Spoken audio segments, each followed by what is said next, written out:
काल आईकडे गेले होते कारण त्यांची तर यात्रा होती ज्योतिबाची. ज्योतिबा त्यांचा कुलस्वामी आहे. मग मी जायच्या आधी सगळे तयार होऊन बसलेले. मी गेले की सगळे निघाले यात्रेत जायला. मी पण यात्रेत गेले. आम्ही दोघं म्हटलं दर्शन घेऊन येतो, कारण सगळ्यांनी घेतलेलं आमच्या दोघांचंच राहिलेलं दर्शन घ्यायचं. म्हणून मग आधी दर्शन घ्यायला गेलो, ज्योतिबाचं दर्शन घेतलं. नंतर पालखीवर म्हटलं गुलाल खोबरं टाकूया. आमच्या इथं पालखी रात्रीची असते 12 वाजता, काय काय ठिकाणी दिवसाची असते. मग नंतर मग सगळ्या देवांचं म्हटलं दर्शन घेऊया, म्हणून प्रदक्षिणा घालूया म्हटलं. प्रदक्षिणा घालणं खूप आवडीची गोष्ट होती. लहानपणी आम्ही ह्या मंदिरात दर रविवारी असायचं. आमच्या घरापासून लांब आहे, त्यावेळेला गाड्या पण नव्हत्या, चालत यायचो. पण चालत आल्यानंतर मंदिरात आलं की सगळा थकवा निघून जायचा. असं छान वाटायचं मंदिरात आल्यानंतर.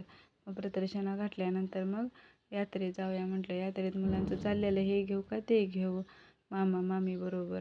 मग भक्तीनं पार्थनं सगळ्यांनी काय काय ना काहीतरी घेतलं सगळ्या मुलांनी. नंतर मग वहिनी म्हटल्या तुम्हाला पण काहीतरी घेऊया, म्हणून मग मला म्हटलं नथ घेऊया. नथ छान वाटत होती. मग माझ्या बहिणीला आणि मला नथ घेतली. वहिनी म्हटल्या घालून बघा कशी वाटत्या. मग घातल्यानंतर म्हटल्या छान वाटत्या, आता काढू नका, असू दे म्हणून. मग ठेवली नथ, छान वाटते म्हणून. मग नंतर म्हटले एक आपल्या सगळ्यांचा फोटो काढूया. मग आमच्या तिघींचा एक फोटो काढला. नंतर अजून मुलांचं चाललेलं हे घेऊ का ते घेऊ. मग म्हटले सगळेजण म्हटले प्रसाद घेऊया. प्रसाद घेतला. प्रसाद घेऊन मग काहीतरी खाऊया म्हटले. मग भक्ती म्हणते आईस्क्रीम पाहिजे. तिला मी म्हणत होती सर्दी झाल्या नको, तरी तिला आईस्क्रीम. नंतर यात्रेतूनच मी घरी आले आणि ते पण तिकडं घरी गेले.